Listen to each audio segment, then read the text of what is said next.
Hello, everybody. Welcome to Prince George's County Police Department's podcast, where we're here talking about politics and crime and sports and entertainment and just about whatever I can think of to talk about with one of our honored guests from the DMV, that is DC, Maryland, and Virginia, for those who don't know. So our casual conversations here revolving around all the great things that happen here and just having a magnificent conversations with people who you know who are well known. And with that said, I want to welcome the one and only DJ Rico to the show. What's up, sir? What's happening? Now, I'll get loud. You're going to get loud in a minute. You already know. We can get into a lively conversation here, you know, revolving around some things that I may want to know, introduce you to him. You've heard him enough. But before I move forward, I have to read his robust bio.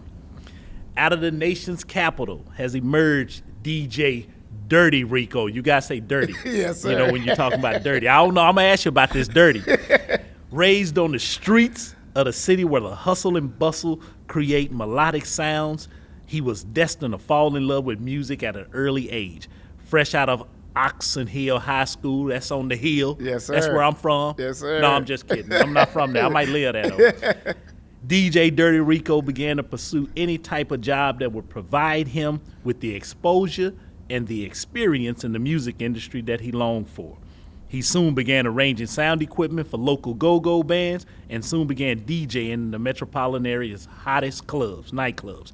In 1991, DJ Rico took his career to the next level when he became a part of DJ Mixer at WPGC 95.5 under the influence of radio guest greats such as the great Donnie Simpson. Is that the Green Eye Genie? Yes, sir. Okay, and DJ Flex. Rico's presence at the station grew till he became one of Washington, D.C.'s most influential DJs, on-air personalities, and even as an assistant producer for Donnie's show.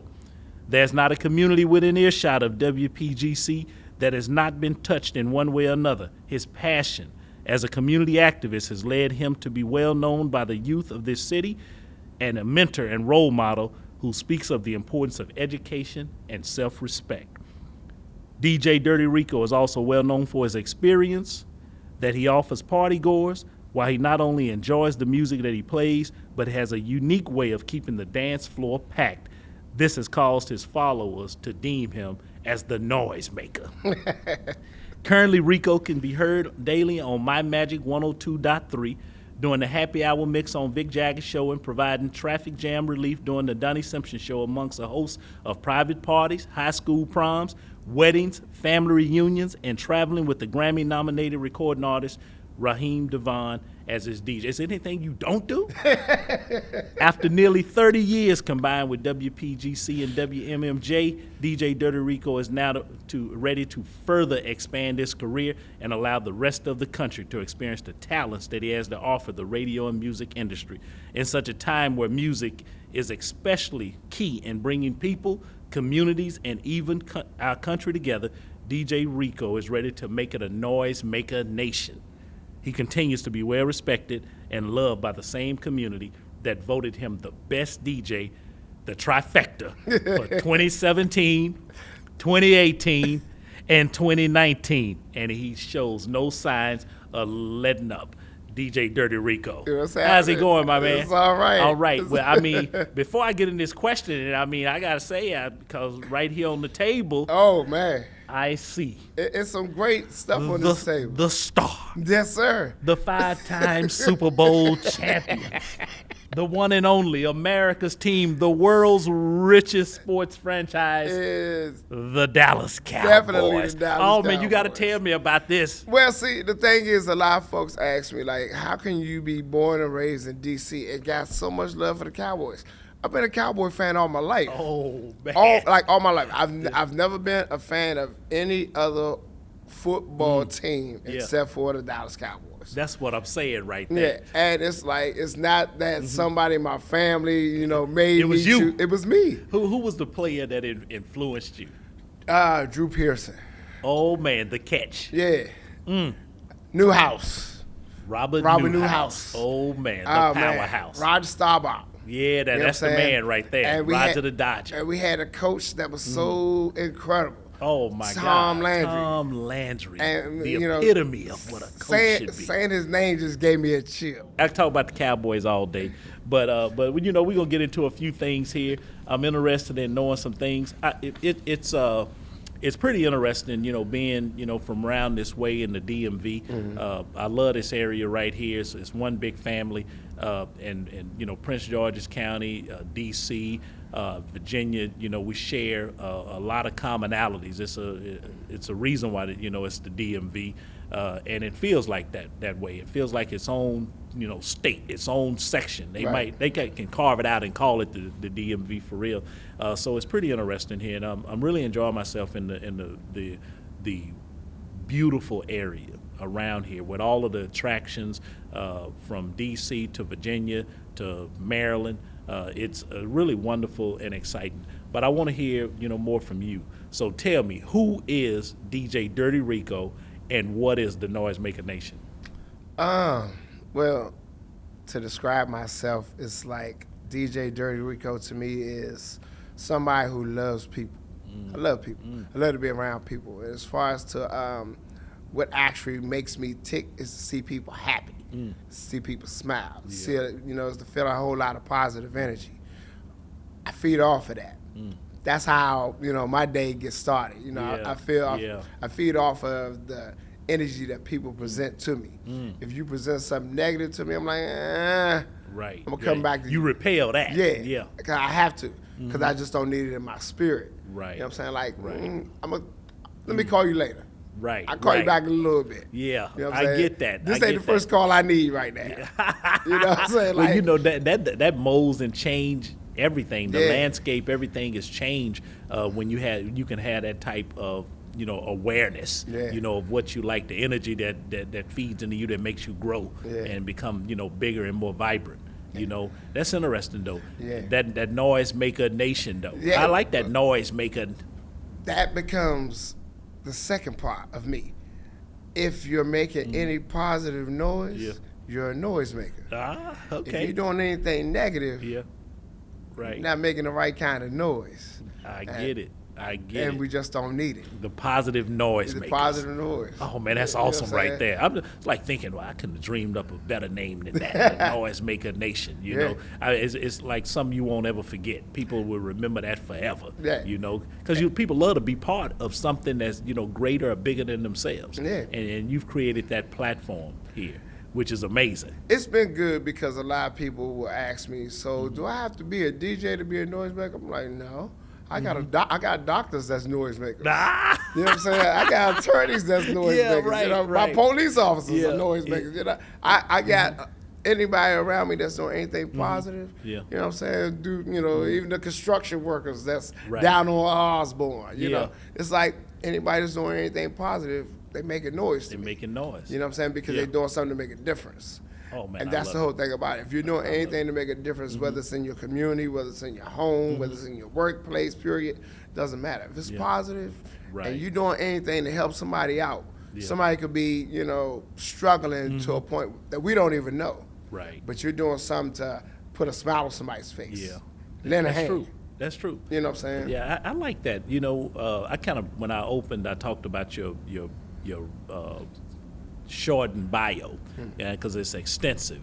But how did you know, what was that catalyst when you, because I can't mention how you became a DJ. What was that little stretch there that you knew you wanted to be a DJ and you knew you were going to change things? What happened right there that you said, that day, I am going to be a DJ? I was 13. 13 years old. And my mom, my aunts, and their friends had a social club called Club Near. Club Near. And I was their DJ for their events. And it was like, you know, they would even do some stuff at the house or whatever, whatever. And I was the DJ. They had their little, you know, social meetings and everything. I'm playing the music. And all the other kids are upstairs in the bedroom, you know, watching cartoons. And whatever. You were the DJ.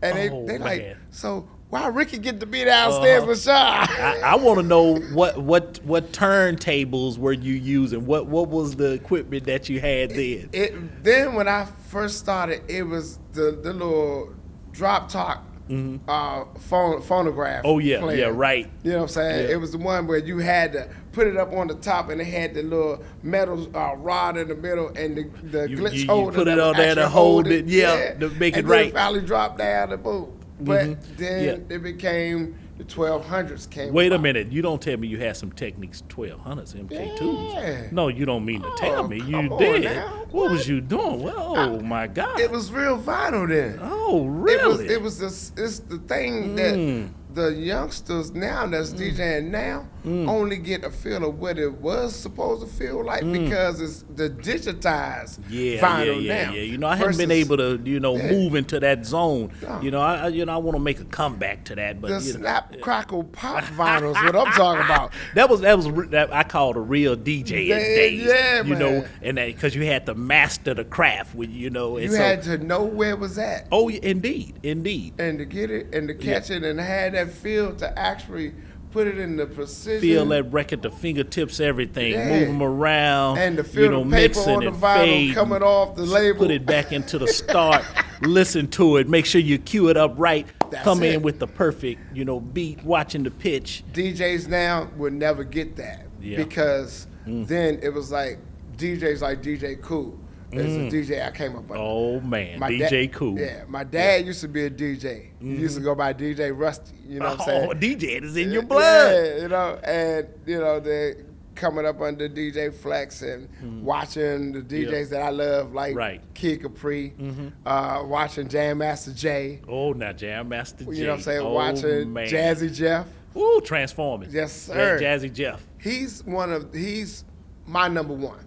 Jazzy Jeff? Yes. Really? He's my number one. You probably and Jazzy Jeff when Jeff would make it whistle when Will Smith when he highlighted the DJ when it was Fresh Prince MC, Fresh Prince and DJ Jazzy Jeff and he featured him and highlighted and he was making it whistle like crazy. Yeah. Now it's an amazing DJ. I watched Jeff on his YouTube channel. He actually did a whole session of scratching one record for 20 minutes. That's crazy. And the way he did it, he did it in so many different ways. It didn't sound like the same record anymore. Yeah. For 20 minutes. Yeah. See, now, if you could elevate the art of scratching to a new level, he did. Yeah. He did it. And he still does. Yeah, he's an amazing, guy. I mean, but that was in the days when the DJ was the highlight, and somewhere along the lines for a long stretch of time, the MCs took a back seat. I mean, the DJs took a back seat to the MC. Right. And now what you see is the DJs coming back again. That is the DJ show. It was always the DJ show in hip hop. Well, for me, let me tell you something. It's like the DJs, and I tell everybody this, the DJs are so much more important in radio than people think. Yeah. Because if it's not for a DJ breaking a record, the record nowadays don't count. Yeah, that's true. It don't count. That's true. And it's like when you got the DJs in the hip hop game, such as your Eric B's, such as your Jam Master Jay, such as your Pete Rock. Yeah, those were some tough, some great DJs. You know, it's it's no. I mean, who's a CS Smooth without a Pete Rock? At all. You know, it just doesn't even exist. I tell you, I mean, I go way back, and you can tell I love DJing too. I thought I was a DJ at one time. I wasn't really a DJ. I'm gonna just say that to all the listeners. I thought I was a DJ. I wasn't a DJ. So what made you think you was a DJ? I mean, I was out there. I used to throw parties myself. Right. I had, I was out there throwing my parties. I had the techniques, MK2s, crates full of records, digging in the crates. The Newmark mixer, Crown amps, JBLs, the PV Black Widow Spider. I was hauling that stuff around, trying to make a living as a DJ. You had some good stuff. I did have some good stuff, and I had some SP12 and SP1200s, and and the original TR-808. That's right. The original TR-8. I was doing it. I thought I was going to be the best DJ in history. Well, you can still pick that up as a hobby now. I don't know what's a hobby now. Do you see what I'm wearing, DJ Rico? Does anybody see this right here? What I'm wearing? There ain't no police chiefs out here spinning records. It's it'd be a long way from it. but I'm, I delving into that, looking into the DJing, but hero, DJs to me, going all over, back to Flash or even Theodore, and all those guys, and looking what happened on Sedgwick Ave and how it transformed the nation. All that stuff inspired me. But back in Dallas, Texas, the first group to sign a major deal with Profile was a group called Nemesis. And a couple of my favorite guys was on there, one I went to school with, and the world famous David W. Carter High School, 30 for 30, Friday Night Lights, Carter High, the movie. Rest in peace to DJ Big Al, and he was the DJ for Nemesis. And DJ Snake was there with him. He was the beat maker, but all these guys was in my neighborhood doing parties at the National Guard Armory, doing the Friday sock hops, Friday morning, get ready for school, got you there on time because you could dance, all these things. That was an inspiration to me. So I took out to buy the best stuff, and I started, doing my little parties, and trying to make it. Yeah, I'm not gonna break back into DJing anymore and embarrass myself, and try to think I was any good at But you probably could have been one of the best, Chief. I like to say I was one of the best in my head, at least. Okay. A lot. It's funny. A lot of people said that. It was like, oh, he's great. He's DJ, does all this stuff. But you plan a plan, and there's always a better, bigger plan that you go another way, and it ain't for everybody. So, and then I see this new stuff and I'm looking at it and I just don't understand it, It's a little, it took me a while to actually get used to it because I was a DJ that had 20, I had anywhere from 18 to 24 crates. Wow.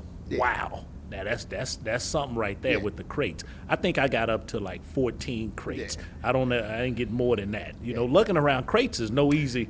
That's real business. Those records are heavy. Well, see, I got that craziness from DJ Cool because I was his roadie. I was DJ Cool's roadie from 16 digging in to the crates. 18, digging in the crates.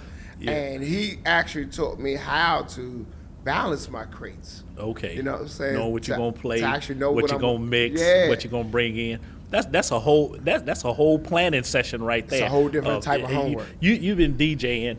You have a live I mean, you perfected it now, but your early on days when you was wondering what record to bring in next, you had this, because you could have the party real hype, right? And then you're trying to slow it down, but you can get too slow, and then it lose everybody off the floor. You just want to keep the right number of people on the floor, bring them back, but you don't want to vacate the floor. Right. You ever been there? I've been there.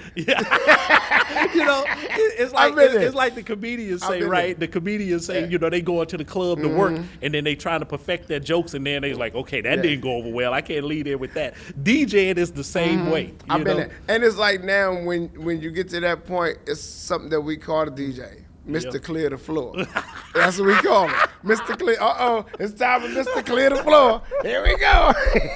And that's your segue to go ahead and tell everybody. Go ahead and make your way to the bar for the bar close. Take your break. Take a second. Yeah, go ahead and spend some money over here. Yeah. It's a good way to lead it off. Yeah. But when I do that, when I slow it down to that point, I'm like, all right, y'all go to the bar. Yeah. This is grown folks clarity time. It's time for the grown folks to take over the floor. I know you're big into community activism and things like that. So, first of all, how did you get your start in community activism? And then, how do you think that relates to the world of DJing and MCing and hip hop and music in general? Well, I was a part of the Boys and Girls Club. Oh, man. Camp Springs Boys and Girls Club. Oh, okay. And it was always something that, we would always do on the football team as far as doing something for the neighborhood. Right. Giving back to the neighborhood, having, little car wash drives and all this and that. So it was always something that stuck with me. Okay. And then being at Oxon Hill High School, we would do stuff in the community, like growing up, picking up the trash around the neighborhood, around the school. Right. And, just being in my neighborhood and kind of like being friendly to my neighbors was something that was kind of like a stickler for me. That meant something. Yeah. And that was the start. I think like many of us, like you, my start was into those places like Boys and Girls Club too. I don't know where I would be without some of those programs with the boy. They gave us an outlet for us to network. It was our social media, to get out there, play sports, have activities, and then teach you some value. Yeah. Value about your neighbor, Yeah. how to make things better. Some of the things that you said earlier, positive, noise making. See that, what picking up trash in the neighborhood or garbage or out there beautification. That's making noise, positive noise. Yeah. Making, and we experienced that. It's amazing how that had such a profound effect, on us. What do you think now then is that kind of catalyst for young people to experience what you experienced and then subsequently change the world, try to change where you at? Well, see, we have a scale of young folks that think that some of the stuff that we're talking about doing is boring. Right. It's dull. That's true. It ain't cool. They say that. It ain't hip. It don't look right on me. Why am I gonna go do that? Why would I do it? But then you have the group of youngsters that we have that want to get out and show love to folks that might be fighting breast cancer awareness. Right. Might want to get out and show love to folks who've been dealing with domestic violence. Might want to help their fellow peers who go to school who might be less, fortunate. Yep. So you got a different caliber of youngsters that look at things on the growner side of the tape. Than some that be like, oh man, I just want to go home and play my game. Yeah, so I'm like that now. Yeah, It's when I was over at Flowers High School the other night. Heard from some amazing group of young people. Gave you a lot of inspiration to know that we had that caliber of young people who were still there, and much appreciative, of looking at the young people, because nowadays it's so easy for young people to be put in a category, to go in a certain direction, or either be going in that direction, not for people to say they are, to go in that direction, and see young people saying, I'm going to make a positive change, and I'm just finding my place in the world, and I'm going to contribute here. I'm going to be in aviation, or artists, or humanities, or whatever it is that that I heard a few nights ago. It was amazing to see that group of people. Then I see the other side. And I don't know if the generations before, say the 80s or 90s, contributed to this attitude in any kind of way, because I viewed it as sociological during that time. It was just a social commentary. It was NWA with social commentary. Say what you got to say, but I don't believe it. I know this is happening, but thank you for giving me a snapshot and a window into it. And now, some of the young artists, they're out there and they actually are living it and saying it's not value unless you're living it. It's not real unless if I say I did it or I talk about it, that means I did it. And they're saying these things now. And that influence it's influenced everything in popular culture out there. And which brings me into your Put the Guns Down Peace Walk. Can you talk to me about that? What made you want to start it? Because me being somebody from the area, I've seen a lot of parents have to go through planning their child's funeral service. Not good. Not good at all. I've had to see myself, some of my friends, actually be hurt. And it's like, it's overwhelming. Right. And to actually then hear in the news about a 4-year-old being shot. Yeah. About, a lady being carjacked. Yeah. And being shot. And then you got a 71-year-old woman being shot. And it's like, it was just something that kept hitting my heart. And this is where I'm from. This is where I'm at. Yeah. And it's like, I need to do something to kind of like different. Put somebody's mind on something else other than, picking up the gun, shooting somebody, taking something from somebody that you didn't earn. They worked hard. They worked hard for it. Yeah, right. You know what I'm saying? They going out working every day, at least anywhere from 8 to 12 hours a day to get this brand new car. Easy to take. Yeah. Hard so to it's make. just that easy for you to walk up on somebody while they're in front of their home, walking in the home that they worked hard for, and shooting them on their doorstep. Right. Or while they're at the gas station getting gas, you jumping in their car, taking their purse, or jumping in their car, period, and pulling off. It's pretty crazy when Yeah. when you put it in just those terms that you just laid it out very simple. Yeah. You know, police, we can put it in a whole lot of terms. You know, and you just laid that out very simply, and that's scary. Yeah. You know, for how do we live in our neighborhoods? You know, and we all want these great things. You know, a positive way of life, a good place to work, a great place to live, a great place for our children, you know, to play, a place for us to be entertained. And then here comes the violence. Yeah. You know, the violence that shakes the fabric of your neighborhood. But if it wasn't, you know, for, you know, people like you, if it wasn't for the hard work of a lot of community leaders, police, great men and women who do this job, you know, every day, to set out to make those things right, even when people can't see it. If it wasn't for those, where would we be then? But I mean, you know, I applaud you for, you know, put the guns down. But how has, you know, gun violence for you, you know, personally, how has that affected you and the gun violence here? March 27th, 2022, changed my life. My daughter was shot, and she was shot in Southeast D.C., down by Eastover. Okay. And daughter was shot in the back at 7 o'clock in the evening. She was going to get food for you know, herself and my grandchildren, and she got back in her car, and 4 guys pulled up, started shooting at some other guys, and the bullet came through the back window of her car, came through the headrest, missing my granddaughter's head, because she had her head leaned to the car door, and my grandson was asleep on the other side. And the bullet came through the window, went through my granddaughter's headrest, and my daughter in the back. The second bullet had hit the door, so that one actually didn't hit her. But the one that hit her in her back, she's still living with the bullet in her back.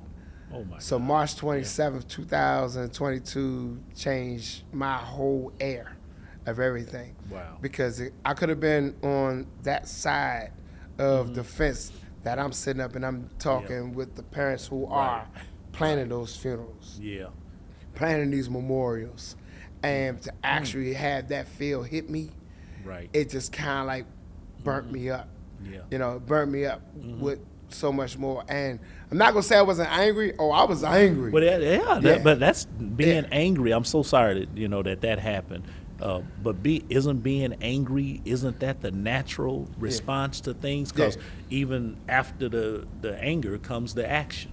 You know? Because that would, I mean, I can't even tell you how I would feel when I think about my own, you know, children, my own daughter and grandkids and things like that happening, because it shouldn't happen. It shouldn't happen. And I had to get myself in a box to close my mind for a minute. Because, you know, the first action, I think, was to jump out there to see who did it. Right, of course. You know, that was the first reaction to it. I was like, no, let me calm myself down. And I actually called one of my great officers, Lamar. I think Lamar's around here somewhere. And Lamar's my guy. You know, and it's like, I just needed to decompress for a minute. And instead of getting in the, you know, vigilante mode, be a vigilant in a different way. I wanted to be a vigilante in a different way, to sit up and bring the awareness even bigger than what it already was to the folks in the neighborhood about how the violence had been erupted. And it wasn't in my backyard anymore. It was on my front doorstep. Right. It's closer to home. It's closer to home. It was on my fourth step. Wow. Knocking on my door. And it almost got the wrong answer, you know? And it was something that actually could have just took me to that path that I see so many parents who have been going through it for 2 years, 6 months, 3 years, 3 weeks, 20 years, Right. 20 days. Yep. And to actually feel like I'm one of them now, Right. it was, that hurt, you know. Mm. I'm one of them. When I say I'm one of them, I'm one of those parents who have had to deal with my child being a Right. victim of gun violence. Right. I mean, and that is a whole subculture, subgroup that people are experiencing now, Yeah. the victims of gun violence. Yeah. And, you know, it's, and that's why we have to do something. That's why I appreciate your activism, after the words come to action. That's what I always say, you know, after the words come to action. Yeah. Because, you know, we talk, and then there's the action part, you know, there's the walking part. And it's what is needed. And I don't know how it's what you just said. Because, I mean, I tell you, you know, back in the day, because you reverted back to something that what, you know, most of us would go like, my family would be like, let's go find them. Yeah. And they would hit the streets, and that whole network of street, you know, talk that they know, and they'll be found. Yeah. You know, and just to rectify, you know, what has occurred, to meet that vengeance with vengeance, and because that is the way the neighborhoods work, and they've been working for so long that way, and we have to be the interrupters. And I'm glad you're an interrupter in the system, because showing up to your doorstep, those are some, I mean, those words, they big as this room. Right. When you say showing up your doorsteps. Let me ask you something about the youth in Prince George's County, or even the DMV, and how do you think? What are some ways that you think the police department, the community, us working together, how we can end gun violence? Well, I've seen already a whole lot of officers, you know, throughout Prince George's County, how they've been trying to get more interactive with the community. And I think it's great, from throwing the football around, from going on the basketball court, from, you know, being at an ice cream truck and, you know, just being in the neighborhood buying ice cream, or to even being at something simple as National Night Out. Oh, I love that. And eating popcorn and, you know, giving some of the kids, you know, a badge to put on, or a T-shirt, or something like just talking with the people in the community. Just trying to change. Just trying to change. Yeah. And it's like, if we have more people in the community thinking that it's easier Right. to just come out and say, hey, officer, how you doing? Here go a bottle of water. Right. You know? Yep. Here goes some Gatorade. That means And a lot. it's not even just all of what the officers do, but it's what the Right. community does with the officers. Well, see, that's what I say, that we're in a 50-50 partnership. Yeah. And that 50-50 is like, you know, in a marriage. You Yeah. know, you give this much, and you have to get this much, and we end up right here. And that's the way I look at police community relations. What you just said, all of us are giving on all sides to make a better change, especially what has happened in law enforcement for a long time. And we live in duality in a lot of cases. Some of it can even be double standards. Some of it can be engagement, that 70% of the people are disengaged until something happens. It could be where only a small group of people are making things happen. You know, I was taught years ago, they said it takes 7 people out of every 100 to make a change. Exactly. And so I just started looking for the other 6 people that we can get. So me and you get together, we just need 5 other people, and we good to go, and we can make a change, just like what you're doing, DJ Rico. Let me ask you a couple of questions, because I know I've been taxing your time, and man, you know, you're and fine, I talk all day, you know, about hip hop and DJing and all this kind of stuff, and we really talking about, you know, police community relations, how we can change our neighborhoods, change, you know, the DMV, change Prince George's County. What are some resources or programs that you think that we can connect law enforcement to community to create a positive relationship? You mentioned a few things before. Do you have any other, you know, programs or resources or anything that we can connect together to make this better, make this relationship better? Well, I like the fact that the young cadet program is one big thing. That sticks out. Even if we can go ahead and try to get a neighborhood versus the police officers in basketball. No, that ain't no fair, man. You'll beat us, man. You want to whoop up on us from the neighborhood? This ain't even right, man. This ain't even. We'll bring a ringer in. Yeah. We will bring a ringer in. Bring Kevin Durant in. We'll bring somebody. Durant in, or Beasley, or somebody, one of the famous, basketball players from this area. And because we need to win. So it's important for us to make standings. So I see where this is going. I know now. I'm glad you told me what you're going to do, It's, you speaking of that, because in the first of this nation that, we're told, over on Barlow Road, Palmer Park, we put the Boys and Girls Club. We're forging that relationship now to have the Boys and Girls Club inside the police department. There's some other cities now that have just done it. And we were the first to do it, to put it inside a police facility. And so we're building up on the foundation of that. And some of the ideas that came up have been basketball, because we have the Nancy Lieberman court outside. We have the Cal Ripken Field, first of its nation built on police property. Right. And so we plan on having these kind of things where we get the community, versus the police in a positive, good kind of way. Yeah. And we're going to be good, humble about our losses that we're going to chalk up against these community ringers that you guys going to bring. You get this basketball. You going to play? I'm going to play. You going to play? I'm going to play. Is your jump shot wicked? Oh, it's good. Okay, all right. I'm just over checking.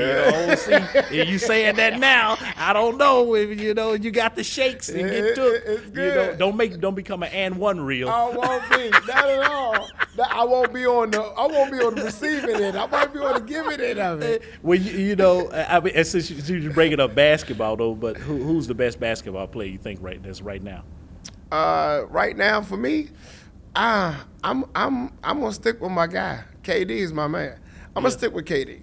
And outside of KD, definitely Steph Curry. Really? Yeah. Okay. KD first, Steph second. Yeah. I'm going to give it to KD because KD's more of a vet. Okay. KD's, a little bit more experienced. Okay. So if we're looking at a light of where it was Kobe and Dr. J, or Kobe and Michael Jordan. Right. So we're looking at, the same Steph wheel Curry coming and back KD. around. That's your 1 and 2 punch. That's my 1 and 2 What's punch. your 1 and 2 punch DJs? My 1 and 2 punch DJs, Jazzy Jeff. Okay. Is number 1. Okay. Number 2 is Kid Capri. Oh, okay. All right. Okay, I get you. 1 and 2 MCs. 1 and 2 MCs. Number 1 would be Big Daddy Kane. Oh, the greatest freestyling battle rapper of all time, Definitely. maybe. Okay. And number 2, KRS-One. Ooh, that's now. I don't know. That was that versus. Yeah. Them two are the baddest guys to ever touch two a of the mic. baddest to ever do it. Yeah, I don't know if anybody ever want to go up against any one of them guys At all. Now, if we did group wise, Uh-huh. if we did groups, I would have to say definitely group wise. Run DMC. I had to go there. They did set the tone. Yeah. They did set the They tone. set that tone. All right. Okay, hold up. Final question here. What kind of positive changes would you like to see in communities where, and how can DJ Rico help us? How can DJ Dirty Rico help us? How can we help you in those positive changes? What's the number one thing you can say? Show them more love, stopping the hate. Don't be scared to say, I love you to some folks. Don't be scared to shake a hand. Don't be scared to help somebody out that you don't know.